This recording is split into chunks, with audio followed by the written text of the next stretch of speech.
का समजत नाहीये तुम्हाला? मला शिकायचंय. आई बाबा, मला तुम्हाला दोघांनाही सुखात ठेवायचंय. प्लीज मला समजून घ्या.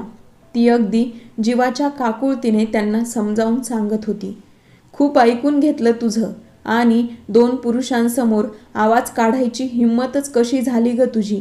जरा चार पुस्तकं शिकायला काय दिली, लागोपाठ चुरू चुरू बोलायला लागलीस तू. प्रतापराव, तिचे वडील, तावातावात बोलले. ती उठून त्यांच्या पायाजवळ बसली. बाबा, मला कलेक्टर बनायचे आहे, माझे स्वप्न आहे ते. आणि तुम्हीच बोलला होतात ना, तुम्ही माझं स्वप्न पूर्ण करणार. मग आता असं का बोलताय? कालपर्यंत तर सगळं ठीक होतं. मी आत्ताच माझा रिझल्ट घेऊन आले आहे. हा बघा, जिल्ह्यात पहिली आले आहे मी. तिने ते नवं कोरं मार्कशीट त्यांच्यासमोर धरलं. काय ग, जास्त जीभ उचलली तुझी.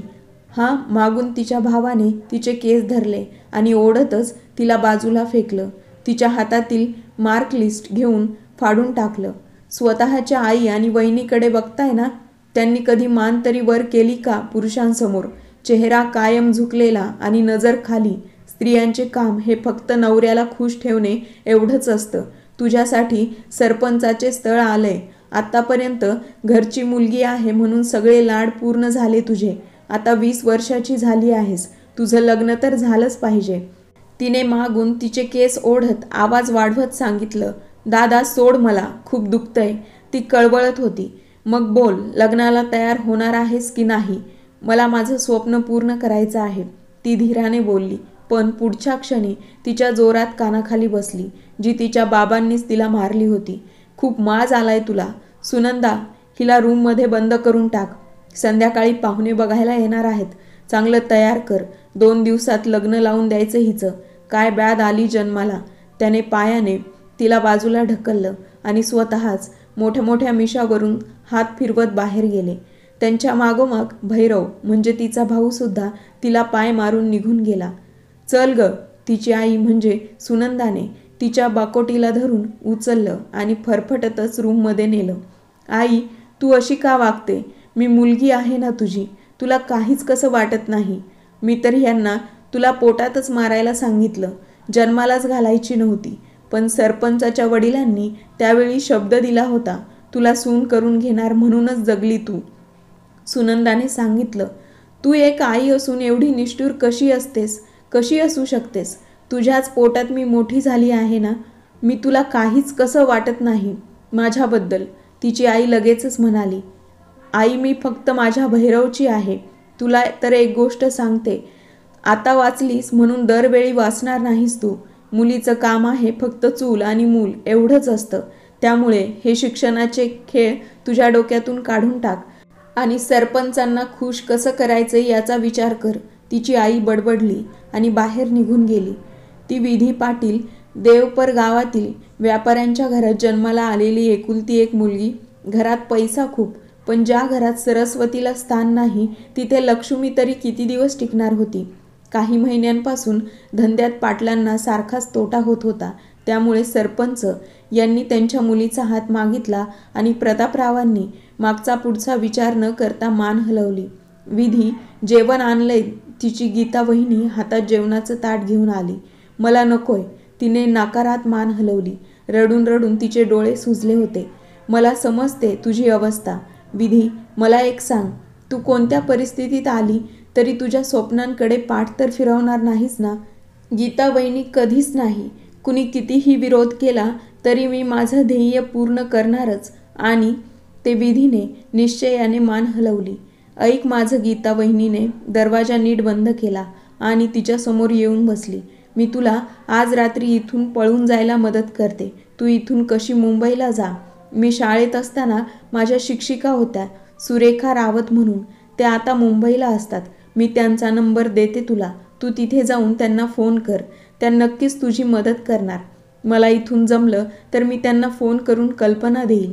गीता वहिनी, खरंच हे होऊ शकेल ना? विधी, तिच्या मनात शंका आली. कारण स्वतःच्या आईबाबांवर तिला आता जरासुद्धा विश्वास उरला नव्हता. तुझ्या मनात जेवढी ताकद असेल ना तेवढी ताकद लाव. नक्कीच शक्य होईल. आज संध्याकाळी तुला पाहुणे बघायला येणार तेव्हा सगळ्यांच्या मनासारखं वाग, म्हणजे जरा त्यांना बरं वाटेल आणि तुला पळून जायचं बरं पडेल. गीता वहिनी, मी तयार आहे. वहिनी, माझ्या स्वप्नांसाठी मी येईल ती जोखीम उचलून बोलायला तयार आहे. विदिता, छान आहे. सगळं जेवण संपव, मी नंबर घेऊन येते. गीता वहिनींनी तिच्यासमोर जेवणाचे ताट ठेवले आणि त्या बाहेर आल्या. आजूबाजूला कोणी नाही हे बघून लागोपाठ त्यांनी त्यांच्या रूममध्ये जाऊन नंबर आणला आणि विधीकडे दिला. वहिनी, मी प्रॉमिस करते, कलेक्टर झाल्यावर पहिले इथे येईल आणि तुला या सगळ्या माणसांच्या तावडीतून सोडवेल.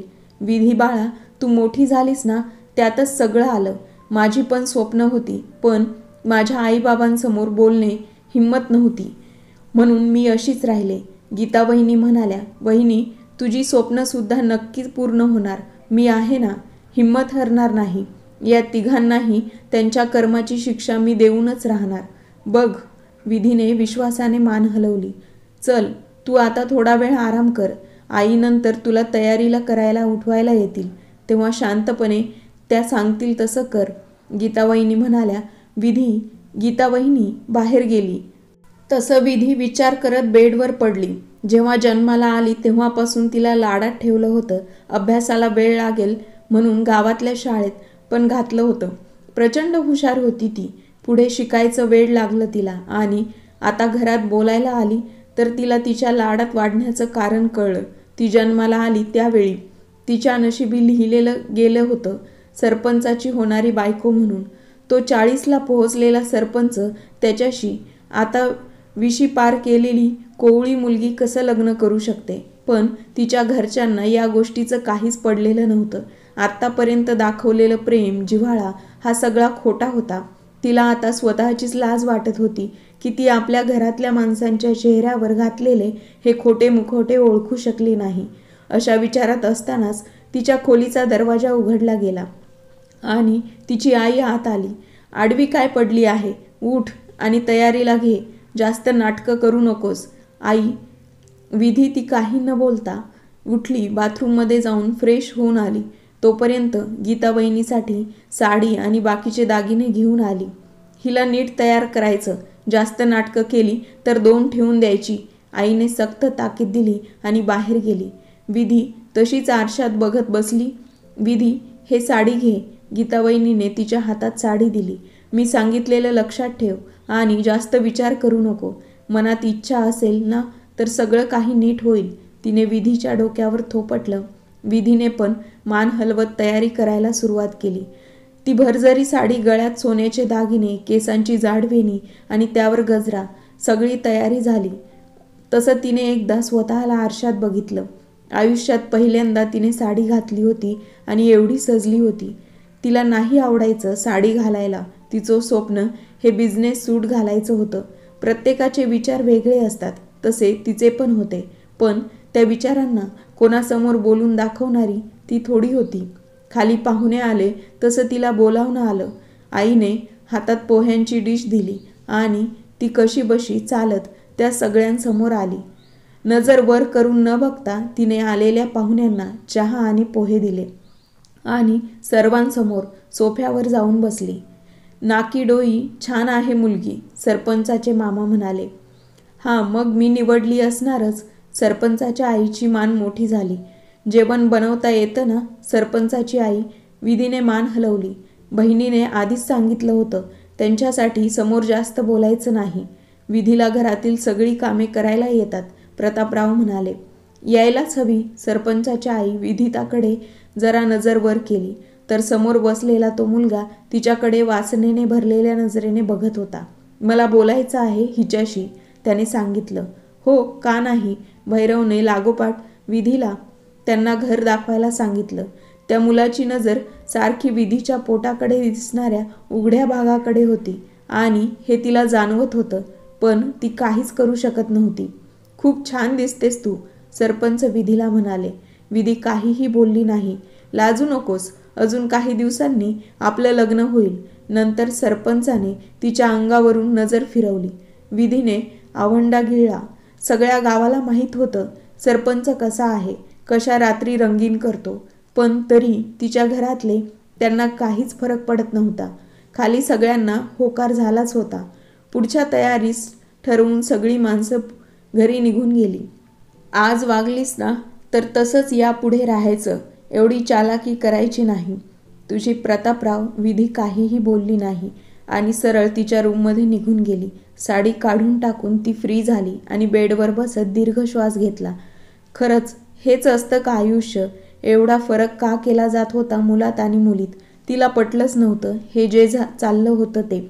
आत्तापर्यंत घरातले सांगत आले होते कोणत्याही मुलाशी बोलायचं नाही, मैत्री करायची नाही, आणि ह्यांनी अचानक अशा अनोळखी माणसाबरोबर लग्न लावून दिलं. हे तर बरोबर आहे का? काय तर म्हणे लग्नानंतर एकमेकांना ओळखून घ्यायचं. कोणत्या प्रकारचे विचार आहेत हे?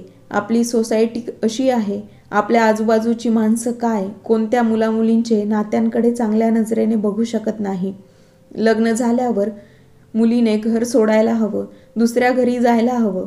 मग वास्तविक मुलीच्या घरच्यांनी पाहिलं पाहिजे जाऊन, समोरच्या माणसांचं घर बघायला हवं ना. पण तिच्या बाबतीत तर सगळं होत होतं. ती चांगली आहे का नाही हे दुसऱ्यांच्या नजरेतून का जाणून घ्यायचं? ती एक मुलगी आहे, एक चांगली मुलगी आहे, चांगली बायको आहे, चांगली बहीण आहे. 17 प्रकारची माणसं येऊन त्यांच्या सोयीनुसार मतं बदलतात. पण तिच्या नजरेतलं चांगलं बनायचं होतं. आज ती ज्या ठिकाणी होती त्या परिस्थितीमध्ये होती त्यांच्याकडे जेव्हा ती अजून 5 वर्षांनी मागे वळून बघेल तेव्हा तिला स्वतःला वाटायला हवं की हां, मी स्वतःला सुधारलं. तिला स्वतःच्या आयुष्यात धुंद पद्धतीने जगायचं होतं. जगण्यासाठी तिला कोणाच्याही परमिशनची आवश्यकता नव्हती. बस मनात आलं आणि बाहेर जा फिरायला, असं आयुष्य हवं होतं तिला. पण तिने आजूबाजूला बघितलं होतं, ज्या मुलींची लग्न झाली किंवा झाली नाही त्यासुद्धा घरातल्या प्रत्येक व्यक्तीकडून परमिशन घ्यायला लागायची. तिच्या बाबतीत सुद्धा असंच होतं. पण तिला आतून घुसमट होत होती. नव्हतं जगायचं आयुष्य तिला असं, त्यापेक्षा मरण चांगलं. तिने त्याच विचारात स्वतःचे काही कपडे आणि महत्त्वाची कागदपत्र एका बॅगमध्ये भरली आणि बॅग एका कोपऱ्यात लपवून ठेवली. आता जे ठरवलं होतं ते करून दाखवायचं होतं. विरोध खूप होणार होता, पण स्वतःच्या पायावर उभं राहायचं असेल तर तिला काही करणं गरजेचंच होतं. विचारात असताना कधी रात्र होत आली तिला सुद्धा समजलं नाही. 4:30 वाजता वहिनींची थाप दारावर पडली. म्हणाली, विधी जेवायला घे. गीता वहिनी, हो आले. विधी फ्रेश झाली. तिला माहीत होतं आज ती पळून गेल्यावर पहिला संशय हा तिच्या वहिनीवरच येणार आणि ती स्वतःच्या घरातल्या माणसांना आता खूप चांगल्या प्रकारे ओळखू लागली होती. ते वहिनीला नको नको करून सोडतील. मनात काहीतरी विचार करत तिने बेडच्या खाली लपवलेल्या गोळ्यांच्या पाकिटमधून 8-10 गोळ्या घेतल्या आणि बाहेर आली. रात्री जेवल्यानंतर सगळ्यांना दूध प्यायची सवय होती. विधीने किचनमध्ये जाताच दुधाच्या पातेल्यात झोपेच्या गोळ्या मिक्स केल्या आणि ग्लासमध्ये दूध ओतून सगळ्यांना दिलं. ती तिच्या रूममध्ये आली आणि एक साधा ड्रेस घातला, भरलेली बॅग घेतली, जवळ असलेले पैसे घेतले आणि सगळे खिडकीकडे नेऊन ठेवले. रात्री 11चा ठोका पडला आणि तिने एकदा रूम बाहेर येत सगळीकडे नजर फिरवली. कुणीही जागं नव्हतं. पूर्ण घरावर नजर फिरवत तिने दीर्घ श्वास घेतला आणि आता ठरवलं होतं मागे परत हटायचं नाही. एकदा स्वतःकडे असलेल्या पर्समधल्या वहिनीने दिलेल्या काळा कागद बघितला आणि ती रूममध्ये आली. खिडकीतून खाली सगळ्या बॅगा टाकल्या. तिची रूमची खिडकी काय जास्त उंचीची नव्हती. डोळे बंद करत तिने उडी मारली. पायाला थोडं खरचटलं पण ठीक होतं. सगळी बॅग घेऊन ती लागोपाठ रस्त्यावर आली. 12 वाजता गावातून ऊसाचे ट्रक निघतात हे तिला माहीत होतं. धावतच ती ट्रक लावायच्या तिथे आली. एका ट्रकमध्ये ऊस भरलेला होता. आजूबाजूला बघत ती पटकन एका कोपऱ्यात जाऊन बसली. 10 मिनिटातच तो ट्रक चालू झाला. गावाला मागे पडताना ती बघत होती. पुन्हा इथे यायचं होतं तिला, पण नुसती विधी म्हणून नाही तर कलेक्टर विधी म्हणून. उशिरा कधीतरी तिचा डोळा लागला. तुम्हाला लाजा वाटत नाहीत काही सांगताना? विधीची आई आणि बहिणी खाली मान घालून उभ्या होत्या. गावात काय इज्जत राहील आता आपली? कोणाबरोबर तोंड काळं करून पळून गेली. तरी मी सांगत होतो तिला तिथे शिकायला लांब नको पाठवायला, पण माझं कोण ऐकणार?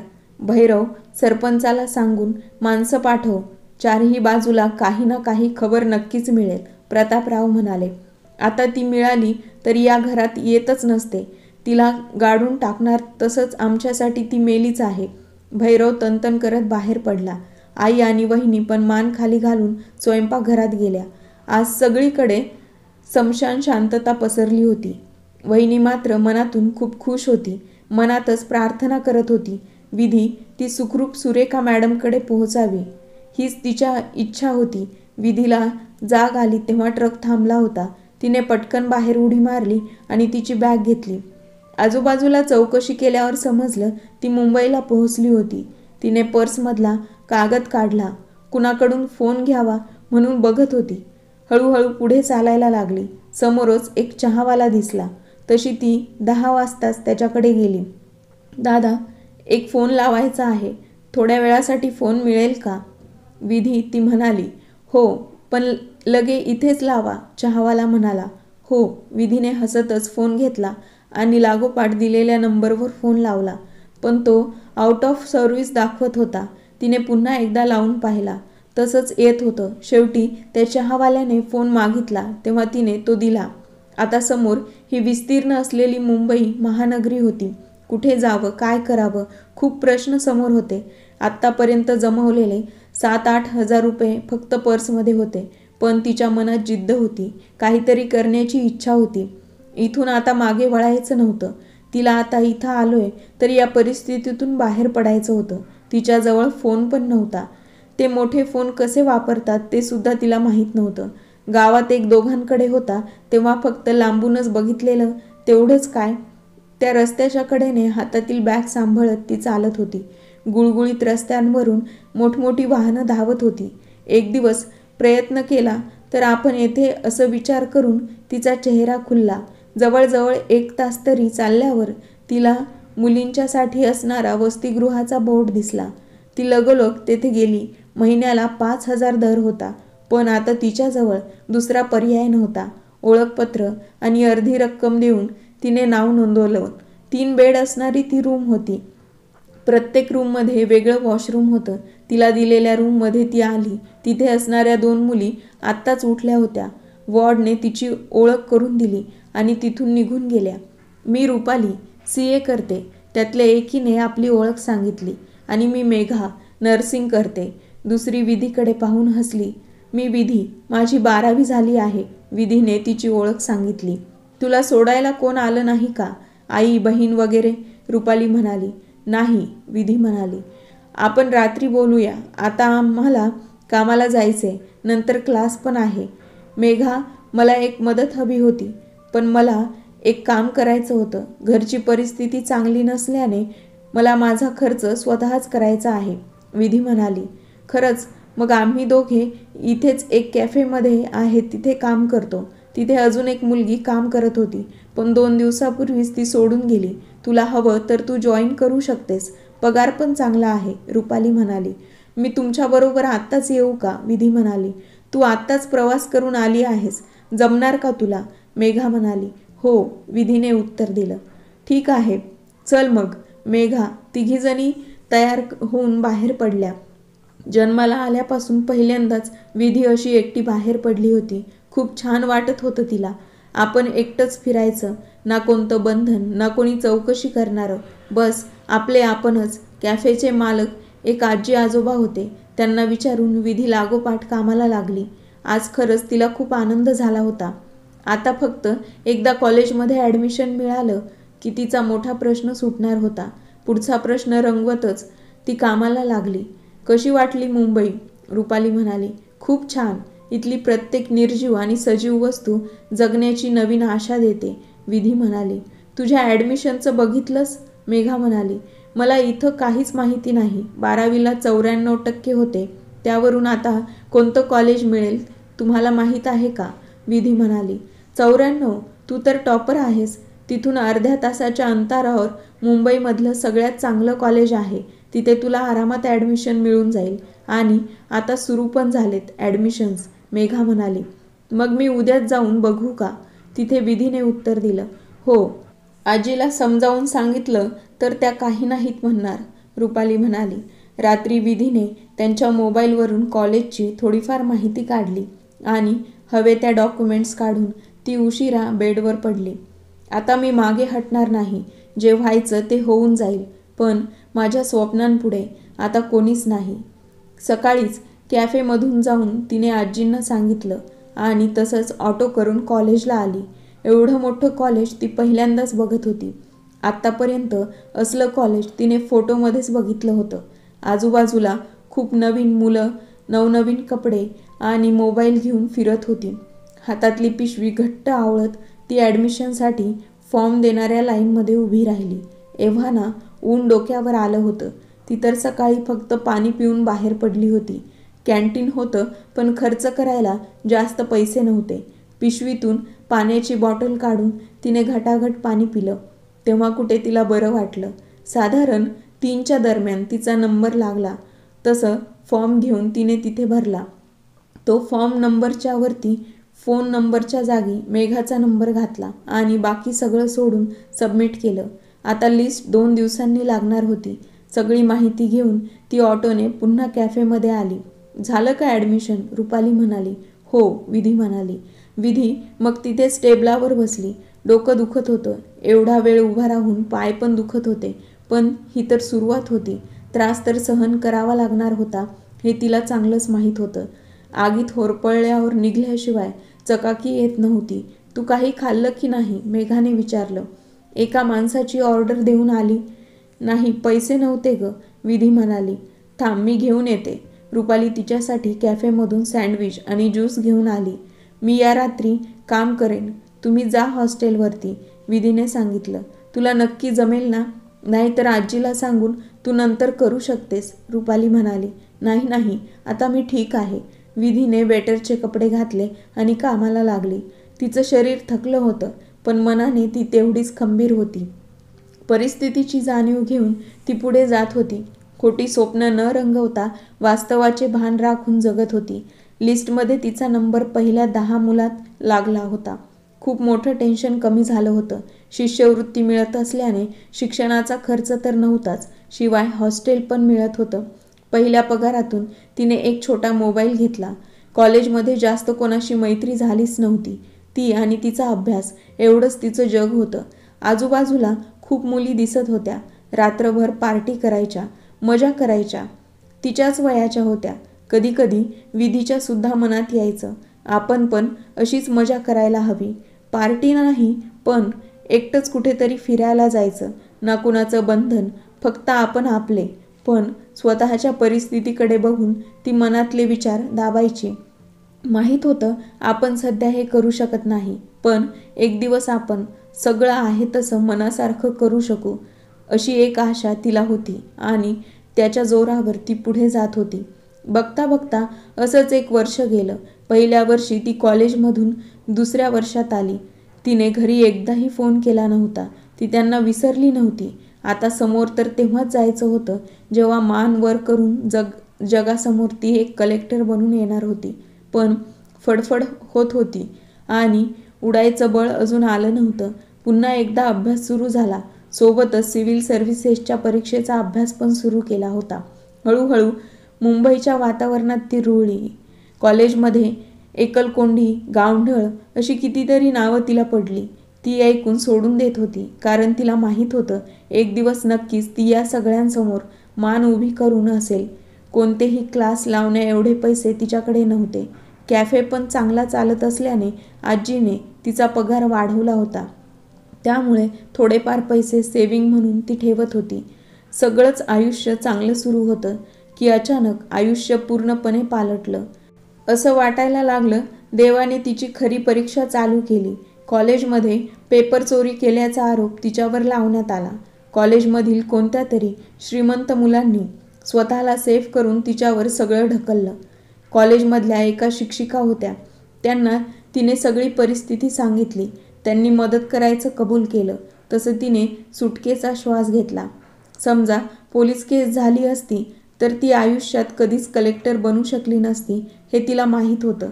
शिक्षकाने तिची परिस्थिती समजून घेतली. प्रिन्सिपलला सगळं सांगितलं. त्यांनाही माहीतच होतं हे कोणाचं काम आहे? पण त्या मोठ्या लोकांच्या पैशांपुढे ते तरी काय करणार होते?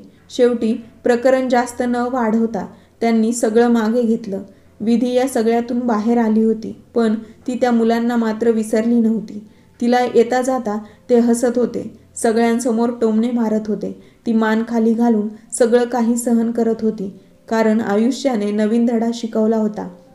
आत्ताच्या काळात पैशापुढे काही चालत नव्हतं आणि तोच तिच्याजवळ नव्हता. नुसतं शिक्षण घेऊन काहीच उपयोग नव्हता. पैसा हा हवाच होता. वाईट वाटत असलं तरी हाच समाजाचा नियम होता आणि त्यातून कोणीही सुटू शकत नव्हतं.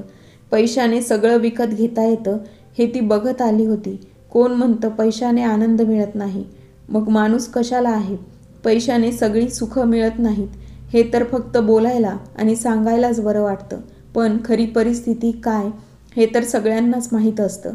या शहरात येऊन ती प्रत्येक दिवशी नवनवीन धडा शिकत होती. आयुष्य तिला वेगवेगळे रंग दाखवत होतं, माणसाचे स्वभाव दाखवत होतं.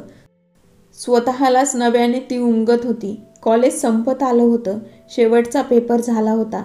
आता विदिताला फक्त सिव्हिल सर्व्हिसेसच्या एक्झामचा अभ्यास करायचा होता आणि तो पण जवळजवळ तिने सगळा संपवलाच होता. अजून ती परीक्षा व्हायला 4-5 महिने बाकी होते, जे तिच्यासाठी खूप होते. लायब्ररी जॉईन केल्यामुळे तिला हव्या त्या सगळ्या प्रकारची पुस्तकं वाचायला मिळतात. गावातून येताना ज्या आत्मविश्वासाची कमी होती तो आता तिला चांगलाच वाढला होता. आत्मविश्वास, 4 माणसांसमोर मान वर करून बोलण्याची हिंमत तिच्यामध्ये आली होती. आता कॉलेजचे हॉस्टेल सोडावं लागणार होतं, त्यामुळे तिने पुन्हा हॉस्टेलवर जाण्याचा निर्णय घेतला. तोपर्यंत रुपाली आणि मेघाची ती जागा सोडून निघाल्या होत्या. तिने हॉस्टेलवर सगळं सामान शिफ्ट केलं. आता फक्त अभ्यास करायचा होता. पण सध्या तिला थोड्या दिवसांसाठी ब्रेक हवा होता. कुठेतरी फिरायला जायचं होतं. गेली 4 वर्ष, जवळजवळ 4 वर्ष फक्त आणि फक्त मेहनत ती करत होती. तिने सेव्हिंग पण बऱ्यापैकी वाढवली होती. जुना फोन काढून तिने नवीन फोन घेतला होता. एक दिवस आराम करून तिने गरजेचं सामान भरून एक छोटी बॅग घेतली आणि तिथून बाहेर पडली. कुठे जायचं ते ठरवलं नव्हतं, फक्त या रोजच्या धावपळीच्या आयुष्यातून काही दिवस ब्रेक हवा होता. बसस्टँडवर येतच तिने पुण्याला जाणारी बस पकडली. सकाळची ताजी हवा, खिडकीकडे मिळालेली जागा तिला खूप भारी वाटली. ना तिला कोणी विचारलं होतं, ना कोणी काळजी करणारं होतं. बस आपला आपण विचार करूनच अंगावर शिरशिरी येत होती. मोबाईलमधून ती पळणाऱ्या झाडांचा व्हिडिओ करत होती. खूप सारे फोटो काढले. चेहऱ्यावर एक मनमोकळं हास्य होतं.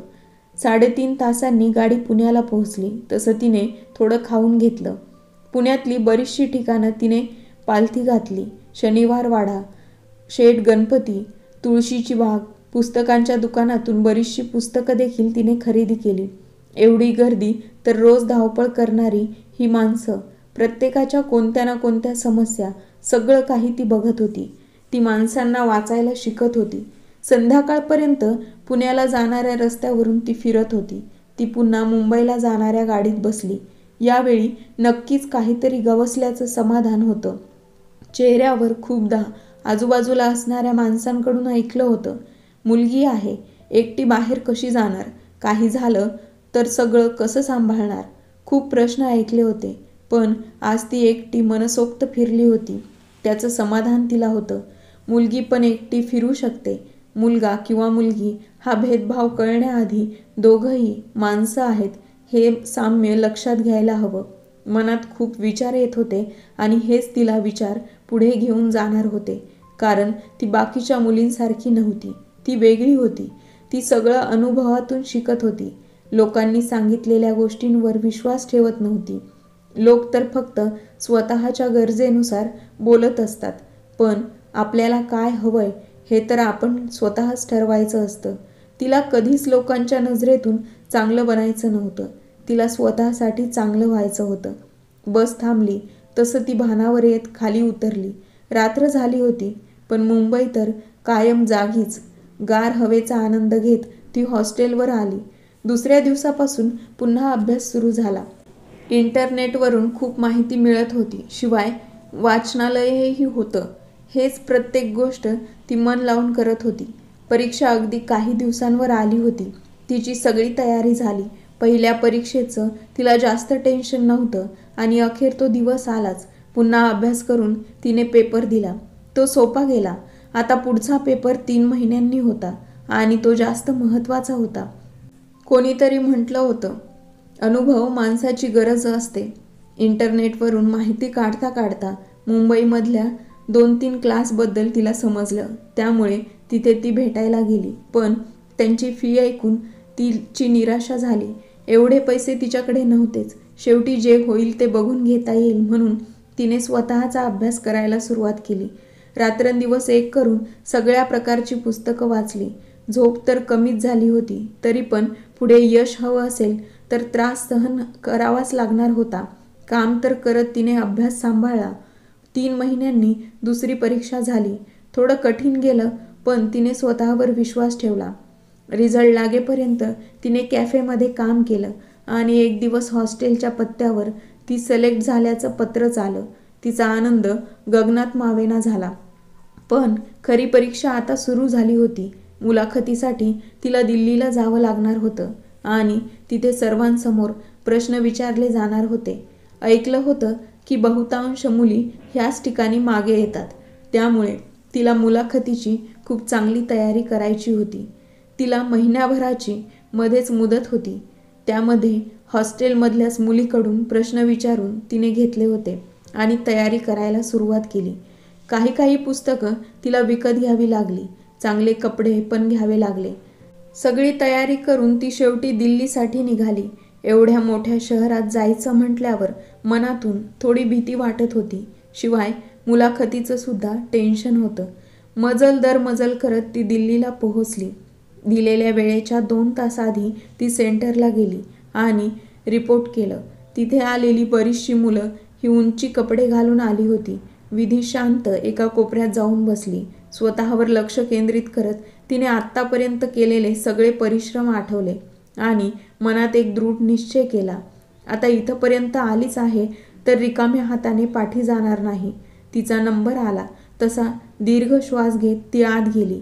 मुलाखत जवळजवळ 1 तास चालली. तिने समर्पक उत्तरं दिली. काही प्रश्नांची उत्तरं आली नाही तर ते सुद्धा तिने मान वर करून सांगितले. सगळं झाल्यावर ती बाहेर आली आणि आजूबाजूला एकदा नजर फिरवली. मुलाखत अजून महिनाभर चालणार होती आणि नंतर 20 दिवसांनी रिझल्ट तयार होणार होता. अजून खूप दिवस झाले होते. तिच्याकडे त्याच दिवशी संध्याकाळी ती मुंबईला आली. आता दिवस ढकलायचं काम चालू होतं. आजी आजोबा मध्ये तिला धीर देत असायचे. पण आता जोपर्यंत समजत नाही तोपर्यंत तिला झोप लागणार नव्हती. या काळात तिने स्वतःच्या तब्येतीकडे जास्त लक्ष दिलं. रोज व्यायाम, पूरक आहार सगळं चालू होतं.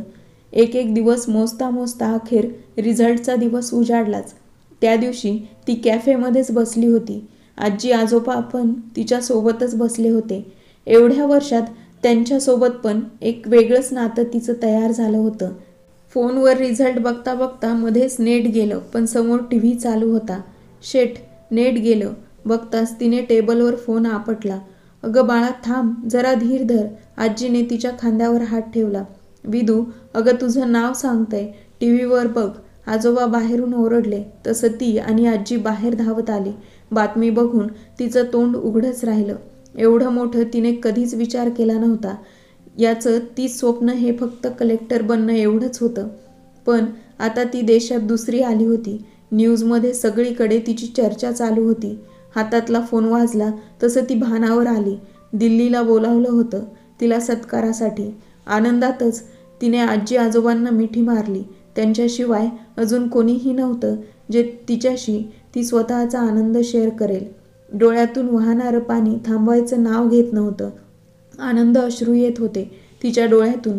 आज ती गेल्या 4 वर्षापासून करत असलेली मेहनत, त्या मेहनतीला फळ आलं होतं. प्रत्येक गोष्टीचं चीज झालं होतं.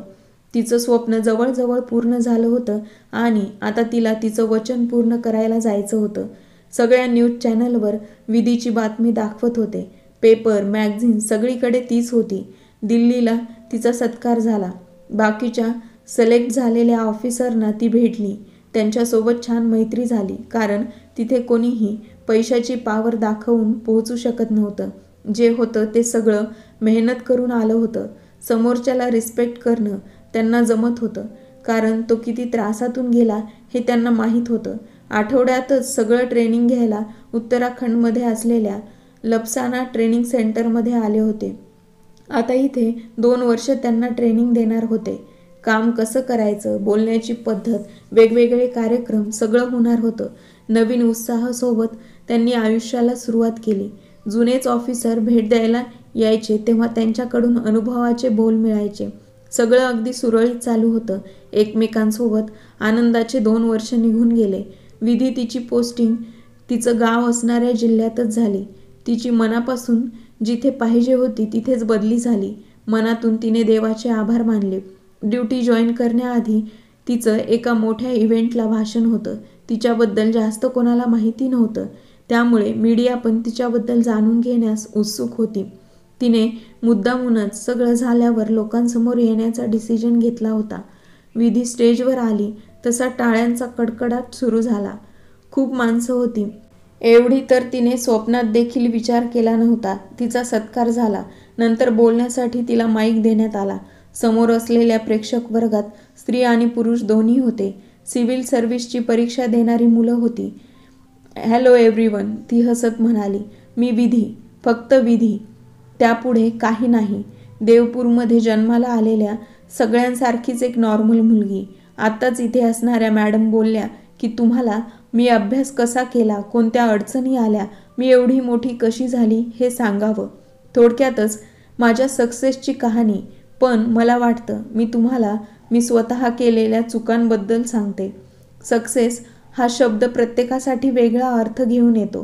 प्रत्येकाच्या आयुष्यात प्रॉब्लेम वेगळे असतात आणि माझी अशी अजिबात इच्छा नाही की तुम्ही स्वतःच्या आयुष्याला माझ्याशी रिलेट करावं. तुमच्यापैकी असे कितीतरी जण असणार जे माझ्यापेक्षाही खूप हुशार असणार.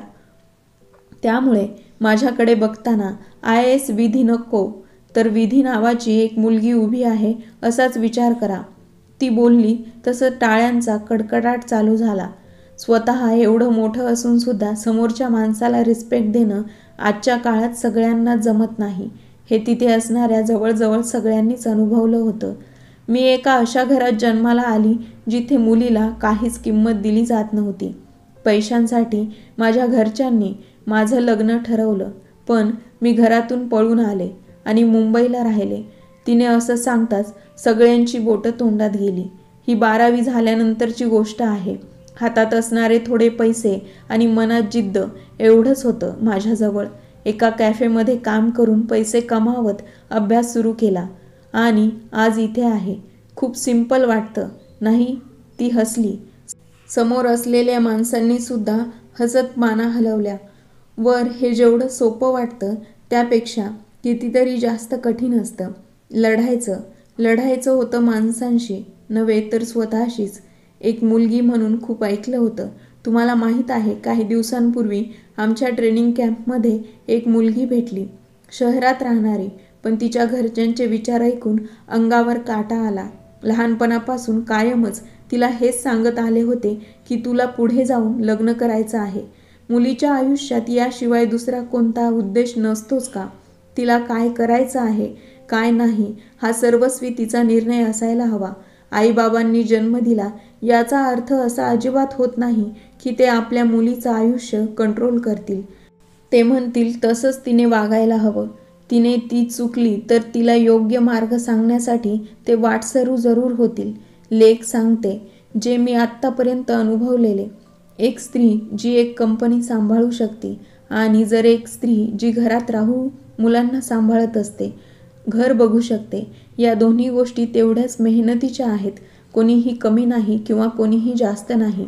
आता यामधून नक्की काय निवडायचं हा प्रत्येकीचा सवाल आहे. प्रत्येक स्त्रीचा निर्णय हा असायलाच हवा. काही असतात ज्या दोन्ही निवडतात. त्या स्त्रिया खरंच ग्रेट असतात, विधी म्हणाली. मॅडम, तुम्ही सांगतात मुलींना त्यांचं फ्रीडम मिळायला हवं. आम्ही ते देऊ, पण तुम्ही बातम्या बघितल्याच असतील. खूप मुली अशा आहेत ज्या रात्री अपरात्री घराबाहेर फिरतात, मुलांबरोबर मैत्री करतात, पण नंतर त्यांच्यासोबत काय होतं ते सांगायला नको. बसलेल्यांपैकी एका माणसाने प्रश्न केला. सगळ्यात आधी मी तुमचा प्रश्न नीट करते. मुलींना त्यांचं फ्रीडम हवं, आम्ही ते देऊ. एक्सक्यूज मी, तुम्ही आहात कोण मुलीला फ्रीडम देणारे? तो तर ती जन्माला आली तेव्हाच घेऊन आली आहे. आता तुमच्या प्रश्नाचे उत्तर मला सांगा. तुम्हाला मुलं किती आहेत? विधी म्हणाली, एक मुलगा आणि एक मुलगी. तो माणूस म्हणाला, ग्रेट, मुलगा आलाय. विधी म्हणाली, हो. त्या माणसाने बाजूला बसलेल्या 20 वर्षाच्या मुलाला इशारा केला. तसा तो उभा राहिला. तुम्हाला काय वाटतं, तुमचा मुलगा कोण्या मुलीवर हात टाकेल का? विधीने विचारलं. नाही, अहो, आमचे संस्कार आहेत त्यांच्यावर. तो माणूस म्हणाला, छान, हेच ऐकायचं होतं मला.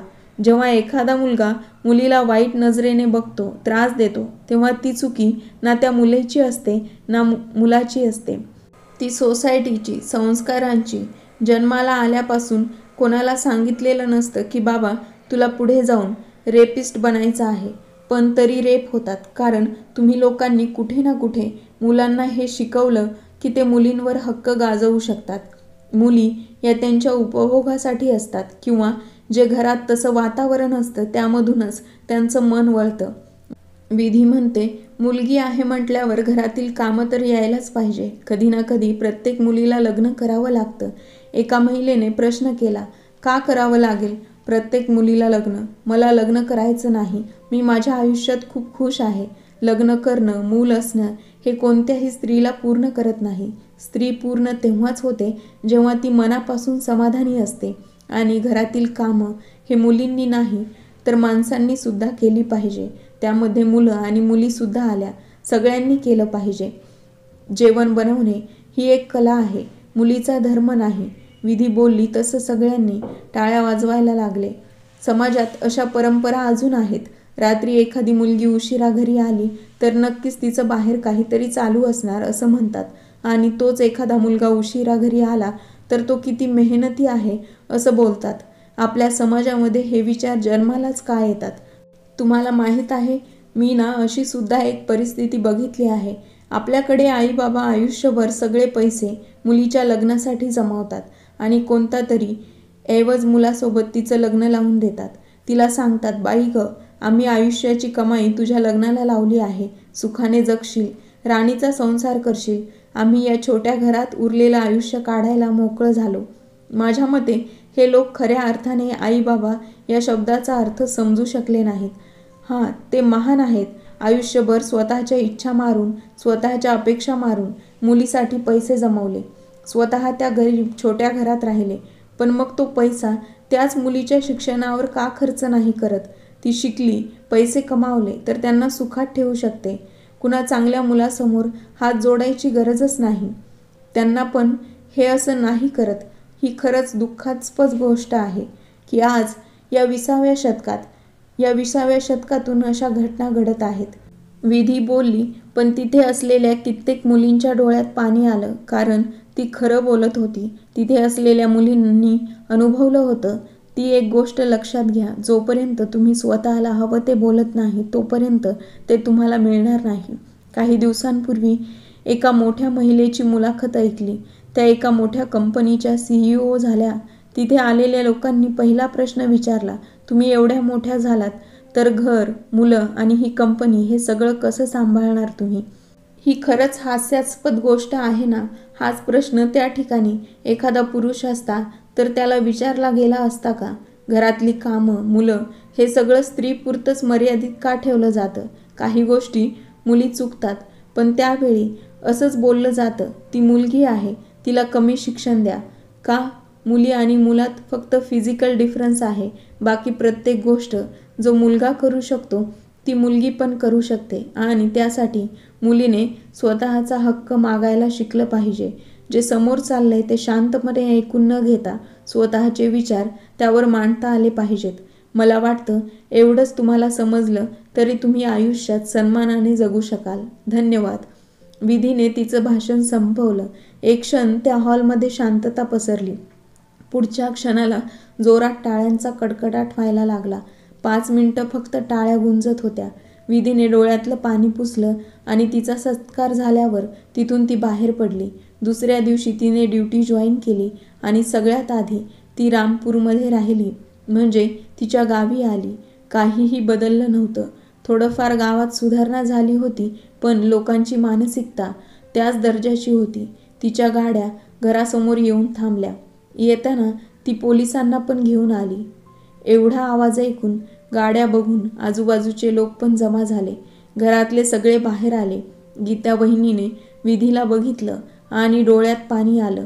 कालच तिचं भाषण चुकून बाजूच्या टीव्हीवर पाहून आल्या होत्या. त्यांच्या कानावर ते पडलं होतं. खूप अभिमान वाटला होता त्यांना विधीचा. त्यांच्याकडे बघून ती हसली आणि पाया पडली. आता का आली ग तू इथे? लाज नाही वाटत? भैरव म्हणाला. खबरदार मिस्टर भैरव पाटील, मी आता विधी नाही जी तुमच्या लाथाबुक्क्यांचा मार सहन करेल. इन्स्पेक्टर, अरेस्ट करा या तिघांना. तिने स्वतःच्या आई बाबा आणि भावाकडे बोट दाखवलं. बाई बाई, काय पोरगी आहे.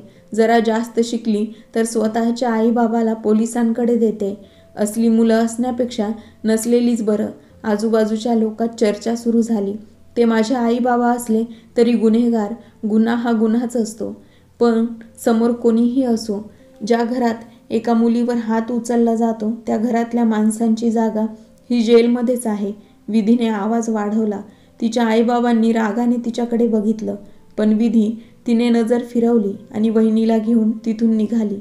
तिच्या या कारनाम्याची चर्चा सगळीकडे झाली. सगळ्यांच्या मनात विधीबद्दल आदर अजूनच वाढला. विधीने तिच्या वहिनीला पुन्हा ऑनलाईन शिक्षण पूर्ण करायला सांगितलं. आज खऱ्या अर्थाने ती IAS विधी झाली होती. पक्षी आकाशात उडाला होता. त्याला थांबवणारं आता कुणीही नव्हतं. कथा कशी वाटली नक्की सांगा. चॅनलला लाईक, शेअर आणि सबस्क्राईब करायला विसरू नका. भेटूया नवीन एका व्हिडिओमध्ये नवीन एका कथेसह.